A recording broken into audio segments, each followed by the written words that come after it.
Yun yung normal.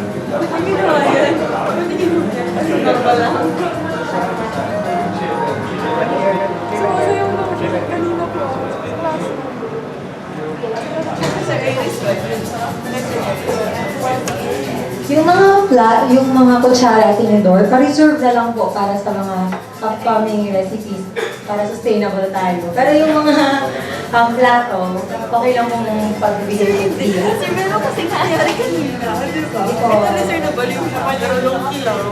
Nagkami naman yun. Yung kay Choler. Huwag ka magalit sa kanya. Kaya lang si Choler. Wala mo na yung principal. Wala principal sir. No principal. Wala.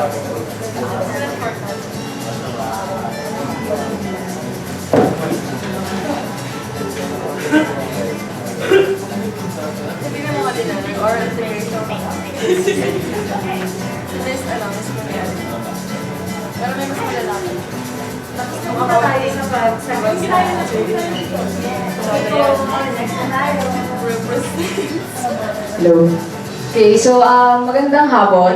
Ang next na recipe is Chinese-style pork fried rice. And pangalan ko po ay si Chino. Ako po ang treasurer ng Culinary.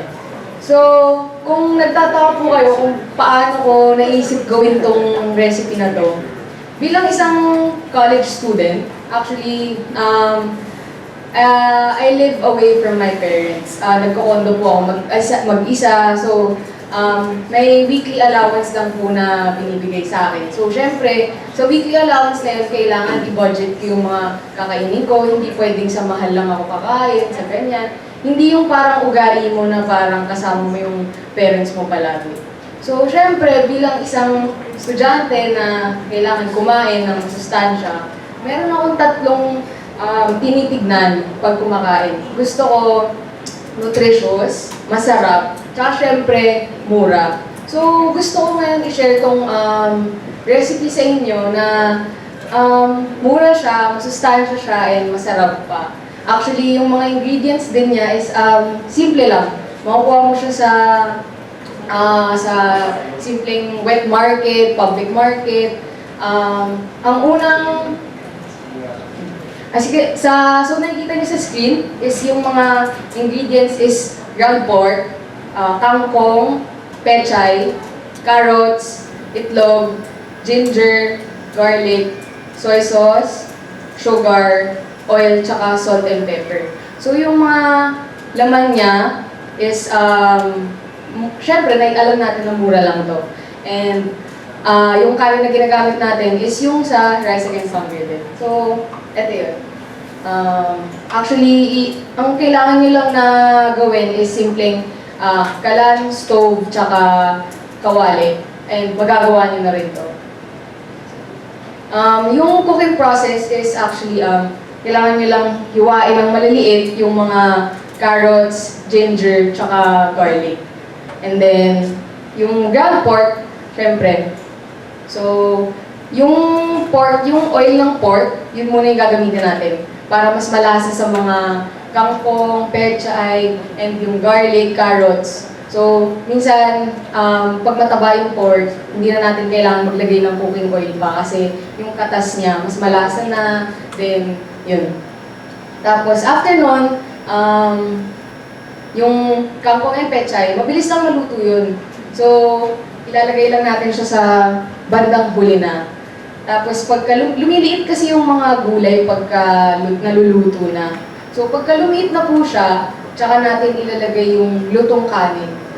Yun. Tapos kung kulang po yung lasa sa inyo, kung kulang yung soy sauce tsaka salt sa inyo, meron pong kasamang flavor pack yung Rice Against Hunger. Yung ginamit ko po is beef flavor. So, yun po. And Pwede i-substitute ang pork with any other food. yes, pwede pong i-substitute. Kung ayaw nyo po ng pork, pwedeng fish, chicken, beef, shrimp, or yung mga kahit po tilapia, bangus, pwede nyo po siyang i-substitute bilang putahe na dun sa kanin. Yun. So ngayon is, isa-serve na po namin yung beef Chinese, pork fried rice.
So after po nito, meron po tayong 10 minutes break.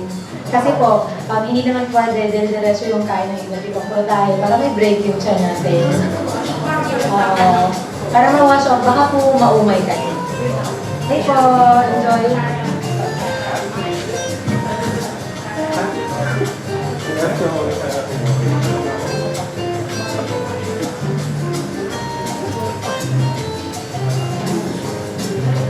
Sa mga gusto pong gumamit ng CR, meron po tayo dito. Straight ahead lang po.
Kaya, like, siguro may time na yata.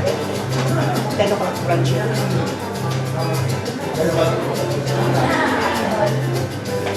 Heavy brunch yun. Ito po.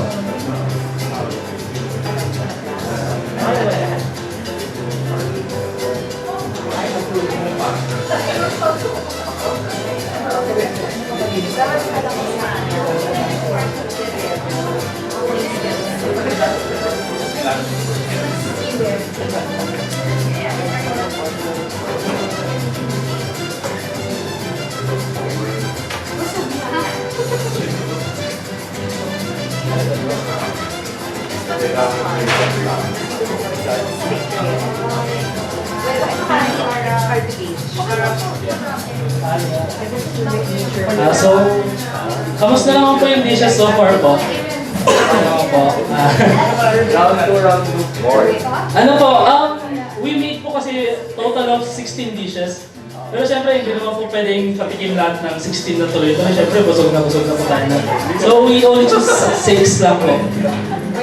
Then, I'll give po more time po to settle po muna before we're going to the next dish po. Thank you so much.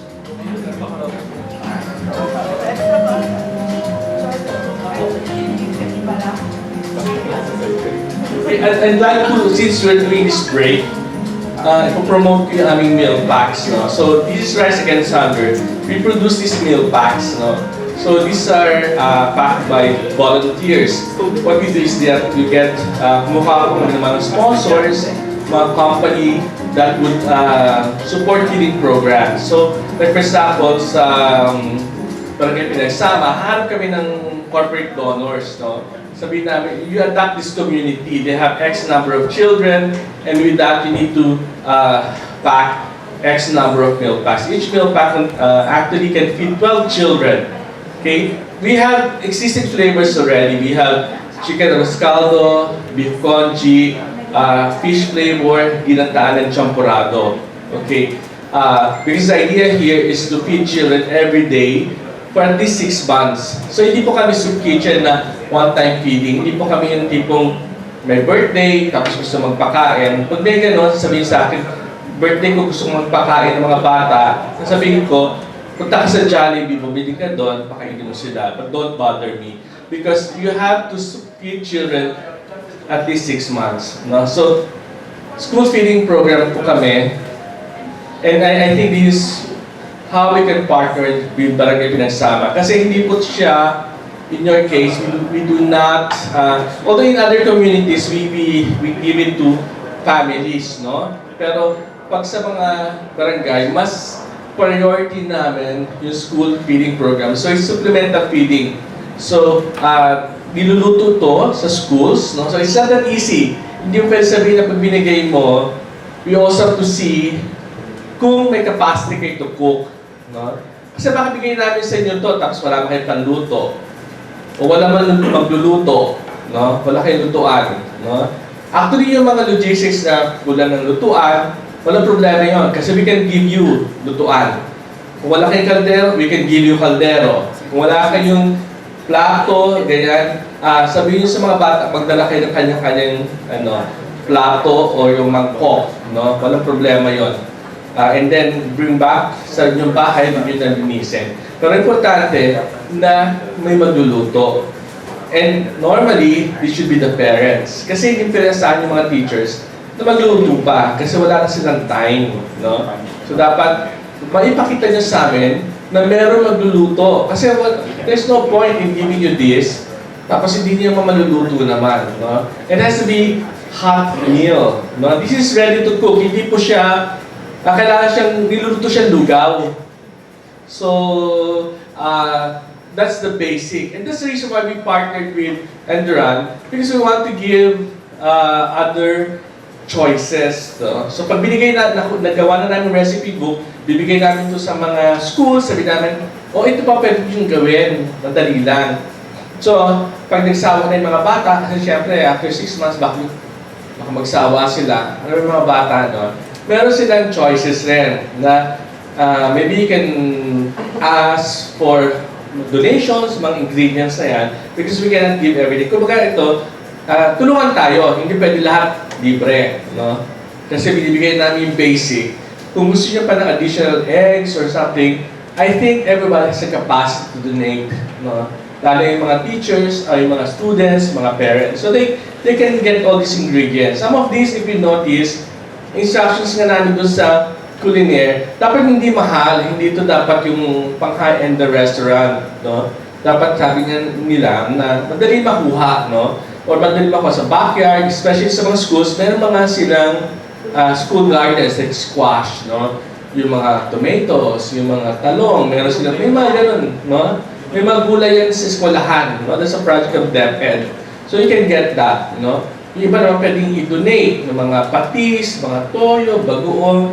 Things like that are not that expensive, no? They can donate. So you have the to ingenuity, creativity to use the recipes. Pag hindi na kayo mag-aano pa, ano pa pwede natin gawin ngayon? Titingnan nyo yung recipe book at doon makikita nyo na at nakita nyo na masarap sila sa yung mga bata may inganyo. Because actually, it's not that easy to feed children. Alam nyo yun, di ba? Kahit yung mga anak ninyo, kung may mga anak kayo, di ba, babula-bulahan yung pa yan bago kumain. Isa-isa dyan. Especially school children. It's very difficult. Especially malnourished children. They're the most difficult to feed because yung body nila lethargic, no? Walang gana kumain kasi sila malnourished. Kaya hindi talaga sila maano sa appetite nila. Yung isa, their stomachs have shrunk. So, pag nag-shrink na yung stomachs, no, dahil parang defense mechanism ng katawan ng body ng tao yun eh. Pag alam nila merong famine, nag-shrink yung stomach, no? So, kukunti na nakakain nila. So, that's not enough for nourishment. Kailangan talagang